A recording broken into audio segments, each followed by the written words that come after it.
sini kami masih ada, kita semua di sini ada di Polres Tangsel, dan terima kasih teman-teman wartawan, media sudah hadir di sini, dan saya pribadi dan atas nama tim kuasa hukum juga terima kasih sudah mengawal sampai sejauh ini permasalahan yang sedang kami hadapi. Jadi agenda kami di sini bertanya ya Bang ya? Hanya mungkin, menanyakan. Iya, menanyakan bahwa pihak perempuan sudah ada undangan sebanyak 2 kali. Yang pertama, undangan pertama tidak hadir, yang undangan kedua hari Senin kemarin juga tidak hadir. Alasannya adalah lagi di luar kota. Nah nggak tahu nih di luar kotanya ngapain nih. Setahu saya ya nggak ada pekerjaan tetap atau job desk tetap tuh kayaknya nggak ada, dan setahu saya nggak ada itu. Nah ya, jadi agenda hari ini itu sebenarnya hanya menanyakan perihal laporan dari klien kami. Kenapa kita menanyakan? Karena ada beberapa rekan media yang beberapa minggu menanyakan ke klien kami atas postingan instastory dari pelapor Arvita, bahwa Arvita itu mengaku bahwa laporan kita itu mengada-ngada dan tidak ada bukti apapun.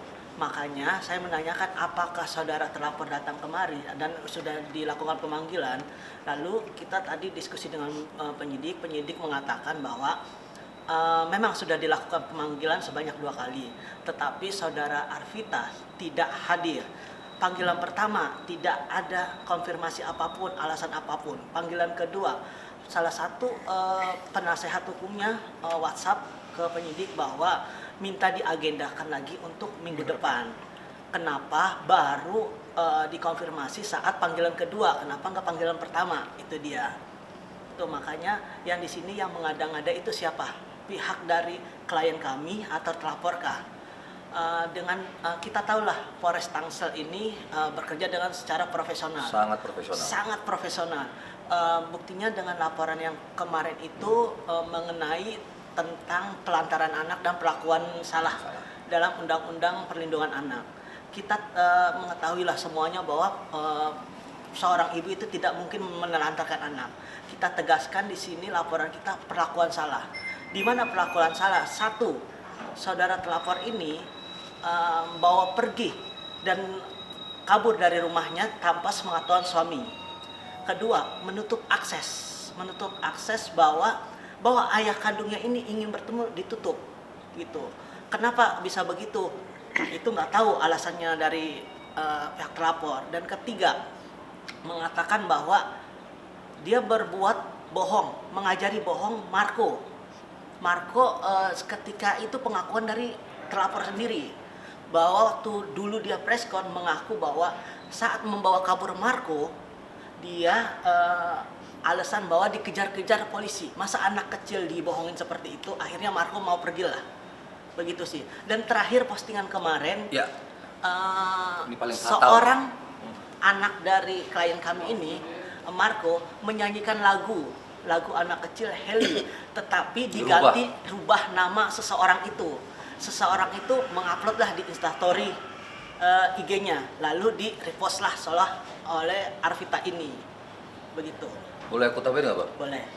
Bukannya si perempuan itu ngajarin anaknya untuk nyanyi apapun itu untuk kangen atau rindu sama ayah kandungnya sendiri, atau nyariin ayah kandungnya sendiri. Ini malah anak saya disuruh nyanyi, ngebanggain oknum ya.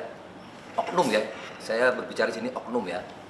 Oknum, malah anak saya itu diajarin ngebanggain oknum itu yang nggak jelas. Tuh, dan itu diposting, dengan bangganya diposting. Sekarang seorang bapak mana yang nggak terima? Bukannya dia diajarin kangen atau rindu atau nyari bapaknya, malah ngebanggain yang bukan darah dagingnya, dan itu oknum. Udah dikonfirmasi belum Bang, kenapa bisa nyanyiin buat oknum itu? Apakah ada kedekatan mungkin di balik itu semua? Kalau ada kedekatan, dugaannya pasti ada ya Bang ya? Itu sedang di proses kepolisian sini lah. Cuman kita gimana mau konfirmasi, hubungan beliau aja sekarang di blok ya bang. Ininya Nomor ya. pribadi Nomor di blok. pribadi di blok. Terus sekarang IG-nya pun sama ya bang. Oh enggak, kalau Instagramnya dia di private. Tapi gitu. kalau DM masih bisa masuk. Dan terakhir saya itu minta mau ketemu Marco. Saya chat dia, saya minta ketemu Marco, cuma dibalas dengan kira-kira BDC-nya. Lo kemarin udah ditawarin video call, itu cara berpikir dari mana? Coba, saya minta ketemu kok. Nah itu loh yang saya maksud. Akses yang benar saya mau ketemu itu ditutup. Jangan kalian pikir, otak yang kerdil dari kalian itu pikir dengan memberikan video call itu udah lebih dari cukup. Sedangkan anak ini kan masih, Marco ini kan haknya masih sama nih, negara belum memutuskan. Makanya berkali-kali saya bilang jangan kalian mau buat hukum seenak-enak otak kalian sendiri, gitu loh. Nah, saya patut menduga kalau kalian mau buat hukum sendiri, ada apa nih dengan kalian nih? Kalian mau atur hukum dengan sesuatu kah atau bagaimana? Jadi sejauh ini belum ada ketemu sama sekali. Belum. Penawarannya cuma video call. Buat saya nggak mau video call. Kami di sini maunya ketemu fisik. Kalaupun video call, mengapa baru sekarang? Nah. Persoalan ini udah 4 bulan. 4 bulan udah dipisahkan dari orang tua. Nah, persoalan dibukakan komunikasi untuk video call. Pertanyaannya, mengapa baru sekarang? Yang kedua, mengapa nggak hadir? Ya udah hadir aja di pengadilan. Kenapa setelah ada laporan polisi baru buka akses? Ya. Nah, logikanya gimana? Nah, itu harus dipikirkan. Gitu. Bisa jadi ketakutan nggak sih kalau kayak gitu? Jadi Itu mungkin nggak tahu lah. Coba tanya pihak ke Arvitanya, karena di sini juga polisi menilai kenapa baru panggilan kedua ini baru dia menyampaikan nggak bisa hadir. Kenapa nggak di panggilan pertama aja dia menyampaikan? Itu dia. alasannya apa mungkin bang? Dia bilang alasannya keluar kota. Keluar kota. Itu pun dia yang ngasih tahu itu dari PH-nya dari Iya. Arvita melalui WA. Katanya nanti suratnya itu akan jalan ke sini. Saya tanya lagi kapan suratnya itu sampai. Pihak Sejauh penyidik ini belum. Belum, sejauh ini belum gitu. Live di TikTok bisa, masa memenuhi undangan? Ini statusnya masih undangan ya? Masih undangan. Undangan, iya. Ya, makanya live di TikTok bisa, tapi memenuhi undangan nggak bisa. Gimana sih? Mungkin abang kenapa sih dari Arvita sendiri kayak nggak mau mempertemukan abang dengan Marco? Mungkin ada kesalahan mungkin sebelum tahu dari Arvita pengakuannya. Kalau yang Iya, Pak. selalu dia jual itu kan yang selalu dia jual dan yang selalu ditekankan kan takut Marco saya ambil seperti dulu, ya kan? Nah, cuman saya nggak akan bosan untuk mengatakan berkali-kali, tolong kalau memang dia takut Marco saya ambil seperti dulu, jangan cuman sepenggal cerita dong, utuh, berani jujur nggak?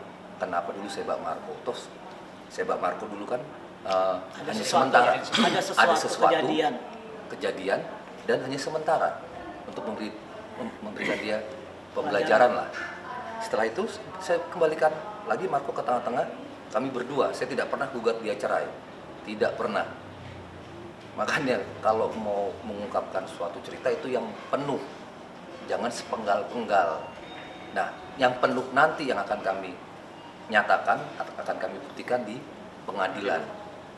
Yang selalu dia jual kan sepenggal-penggal itu kan, supaya menarik Menarik simpati simpati. masyarakat, meraih dukungan netizen. Kalau kami sih ya bukannya nggak menghargai netizen ya, dalam perkara ini tidak terlalu kami pikirkan itu dukungan atau ya pro dan kontra di netizen. Yang kami maksimalkan nanti di pengadilan. Kalau dari segi hukum kan bang, maksudnya hak asuh anak itu jatuh ketika anaknya keempat ibunya itu kan di bawah usia 12 tahun. Marco ini usianya berapa? 6 tahun. 6 tahun. Berarti kan otomatis jatuh ke ibunya. Ya. Tapi dari abang sendiri mungkin seperti apa? Kalau mengenai hak asuh anak sejatinya seperti itu, tetapi ada pengecualian sehingga kita melihat secara lengkap pengecualiannya apa. Secara hukum diatur dalam peraturan bahwa ibu kandung yang diutamakan, tetapi Tetapi apabila di pengadilan dapat dibuktikan adanya tindakan yang tidak patuh dan tidak wajar, itu bisa saja beralih, bisa saja ke ayah kandung. Dan saat ini tindakan tidak patuh, tindakan tidak wajar itu sedang kami buktikan di pengadilan.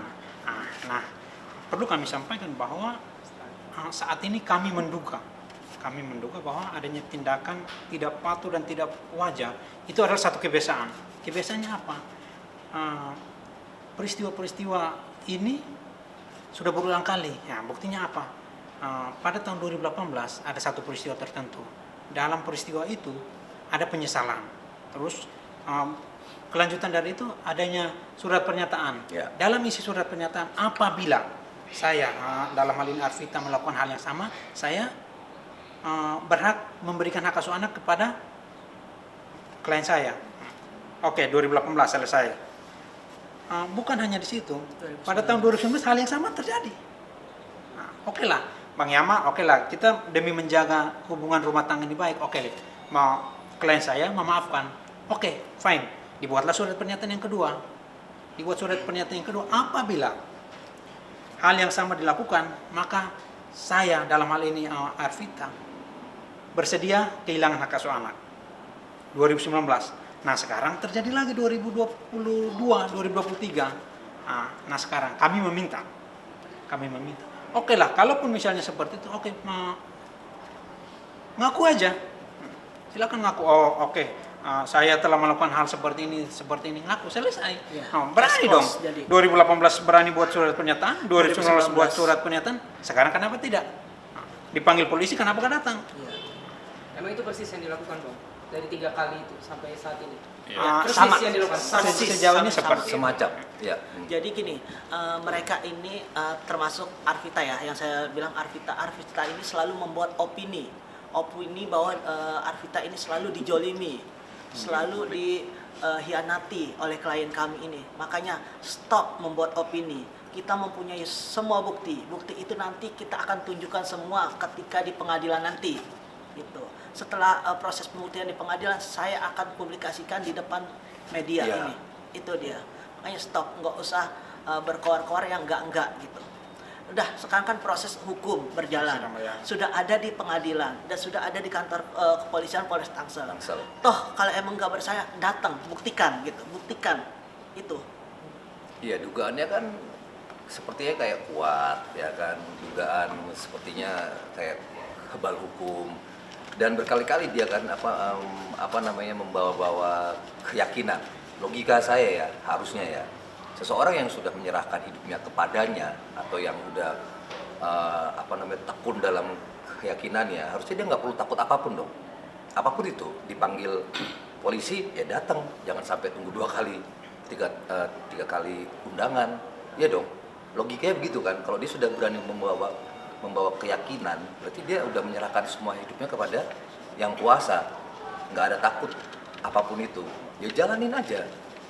Sebagai warga negara yang baik, diundang sama pihak berwenang, ya datang, jangan sampai nunggu diundang pertama, diundang kedua nggak datang. Kalau saya ya sama aja tuh nggak konsisten apa yang dia nyatakan ke rekan-rekan media, yang saya lihat di responnya tuh, ya kan, terus ditekankan tuh tentang keyakinan tuh, ya harusnya konsisten. Apa yang udah kau tancapkan di atas itu, sesuatu yang suci, sama tindakanmu harusnya konsisten, gitu loh. Terus udahlah, jangan terlalu menjual-jual air mata yang susah keluar, gitu. Kelihatan kok orang yang jujur. Saya meskipun muka begini yang dicap bengis atau arogan, tapi saya tidak bisa menjadi manusia yang munafik. Apa yang di hati, ya ini yang terpancar di wajah. Saya tidak bisa menjadi manusia yang bersembunyi di balik topeng malaikat. Nggak bisa saya. Kelihatan, orang munafik itu mau keluar air mata, mau dia sebagus apapun, kelihatan. Lebih banyak manusia sekarang yang lebih pintar. Saya yakin masyarakat lebih banyak yang pintar dan lebih ngeh lah, lebih cermat. iya gitu. Dari Jangan keterangan, Jadi Arvita kan selalu membawa keyakinan bahwa selalu membawa pernikahan ini tidak direstui dengan orang tuanya, terutama kepada ayahnya. Udah stop, jangan membuat berita yang enggak-enggak, karena kita mempunyai bukti bahwa ayahnya itu yang menjadi wali atas pernikahan ini. Masa harus saya buktikan lagi di sini? Yes. Klien kami ini masih menghargai bahwa Arvita ini biar gimana pun bapak ibunya dari anaknya klien kami. Ya. Makanya jangan suka membuat berita yang enggak gitu. Tapi dari Bang Ricci udah coba komunikasi belum sih sama pihak Arvita? Komunikasi dengan pihak PH-nya tuh sekarang baik Membaik, ya. Baik. Saya Sungguh baik pribadi membuka apresiasi itu. Ya, gitu makanya. Dari keterangan polisi sendiri Bu, mungkin ini kan sudah 2 kali tidak dipanggil. Ya. Tadi polisi menyampaikan akan melakukan pemanggilan ketiga atau akan jemput paksa atau seperti apa? Ada perkataan seperti itu nggak? Itu wewenang dari Ya. Jadi beliau. ketika kita memberi kesempatan dia karena dia akan datang setelah minggu depan ini. Kita nunggu dia datang. Nanti setelah itu mungkin kita serahkan sepenuhnya ke kepolisian ini. Oke. Jadi masih nunggu ya. Ya. Minggu depan lagi ya. Ya. Ya. Nah kalau untuk sidangnya hari ini mungkin Bang, seperti apa nih sidangnya? Siap, sidang proses sidang perdata sedang berlangsung, rencana hari ini ya. Cuman karena informasi dari pengadilan hari ini masih ada agenda, masih ada kegiatan sidang PS, jadi diundur ke jam 1. Rencana setelah dari sini kami akan bertolak ke sana untuk mengikuti persidangan. Hasilnya mungkin hari ini maksudnya agendanya apa ya? Sidang hari ini penyerahan duplik dalam arti bahwa tanggapan kami terhadap replik yang diajukan penggugat minggu lalu, bahwa dalam duplik itu cuma 2 kemungkinan. Yang pertama, penggugat dalam repliknya bisa mampu mempertahankan dalil gugatan atau enggak. Yang kedua, apakah penggugat mendukung dalil-dalil jawaban kami gitu. Hanya 2 kemungkinan itu. Nah Bang Yama menghadapi seperti ini, pagi ke Polres, siang sidang, dan ini sudah berbulan-bulan. Bagaimana kondisi Bang Yama sendiri? Psikologinya mungkin ada Kondisi tekanannya fisik seperti puji apa? Tuhan sih sehat. Kalau secara psikis, otak saya, pikiran saya, hati saya cuman ke Marco. Nggak ada yang lain. Selain menghadapi permasalahan ini, cuman di Marco aja. Jadi kalau ada yang bilang saya belum bisa move on, saya belum takut kehilangan, apalagi yang paling mohon maaf ya, saya harus bilang menjijikan ya. Tanggapan yang paling menjijikan itu adalah saya belum bisa move on karena saya masih mau bergantung hidup dengan si perempuan itu. Itu buat saya paling menjijikan itu. Cuman ya udahlah, itu nggak akan saya tindak lanjuti karena otak saya tetap fokus kami semua ini adalah hanya di Marco dan pembuktian membongkar dugaan adanya kebusukan dan kejahatan ini. Jadi kalau banyak yang bilang, Alan kan permasalahan perceraian kok pakai ribet sih, sebentar dulu. Ini bukan hanya permasalahan perceraian, adanya dugaan kebusukan dan kejahatan yang mau saya bongkar di sini. Dan itu sebenarnya secara de facto sudah ada di depan mata. Tinggal nanti kami akan buktikan itu di pengadilan itu. Meskipun ya dugaan saya, prediksi saya boleh ya adanya prediksi ya. Kalau kebusukan yang udah mulai terbongkar itu kan biasanya dari pihak yang merasa terbongkar akan melakukan apapun itu. Ya kan?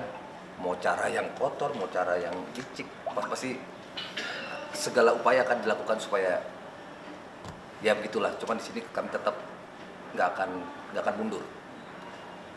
Proses sidangnya minggu depan lagi atau gimana prosesnya selanjutnya? Kalau proses selanjutnya kita menunggu dari hakim.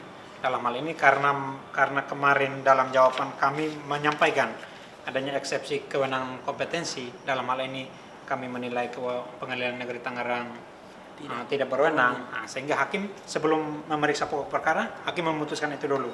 Nah, besar kemungkinan minggu depan masih putusan celah. Tapi informasi apapun itu akan disampaikan pengadilan dan kami nggak punya kompetensi untuk menjawab itu. Nanti untuk jadwal selanjutnya nanti kami sampaikan. Pas pembuktian saya datang. Kira-kira kapan tuh pas pembuktian? Pembuktian nanti informasinya akan kami sampaikan. Kalau nggak minggu depan berarti minggu selanjutnya gitu. Ya. karena kemungkinan akan terpotong sama Itu ada. Ya. 29. Ya. Tanggal merah. Jadi Juli kemungkinan. Pembuktian apapun yang terjadi saya datang. Waktunya nanti kita konfirmasi Kami konfirmasi. karena kita kan belum tahu juga putusan hakim seperti apa jadwalnya. Nanti kita akan konfirmasi waktunya. Dan setelah pembuktian dari pihak kami, saya bersama rekan ini berjanji akan memberitahu ke media untuk buktinya itu Ya. agar semua tahu gitu loh kebenarannya seperti Ya. apa. Dan para netizen yang sok maha tahu ini juga tahu nantinya gitu. Jangan semata-mata kalian jatuh hati karena ya itu tadi mentang-mentang dibalut dengan hal yang suci terus langsung jatuh hati. Jadi gitu. seperti flying victim ya. Nah, itulah Le. Itu dia. Tapi udah bohong juga nggak sih? Aduh. Dalam arti kayak menyimpan kebenaran selama ini gitu. Gimana sih? Itu, ya Kak. Gimana pun juga kami sebagai warga negara harus lewati ini semua di jalur yang benar kan. Iya, di satu sisi menyimpan kayak menyimpan kebenaran yang pengen diungkapin semua itu pasti ada. Cuman gimana pun juga kita semua harus menghargai ini ada tempat yang namanya pengadilan yang disediakan oleh negara.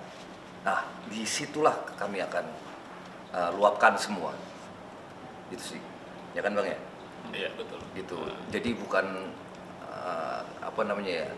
sembrono semua diungkap di medsos, sampai kop surat juga di posting di medsos, chat yang sifatnya pribadi juga diposting di medsos, mungkin dengan tujuan untuk Simpati. mencari perhatian sih, mencari simpati dari netizen gitu. Berarti di dalam isi pengajuan gugatan cerai tetap perlu melampirkan hak asuh anak ya, tetap harus ke Bang Yama juga. Ya, jelas. Iya. Itu kan pokok dari persoalan kan hak asuh.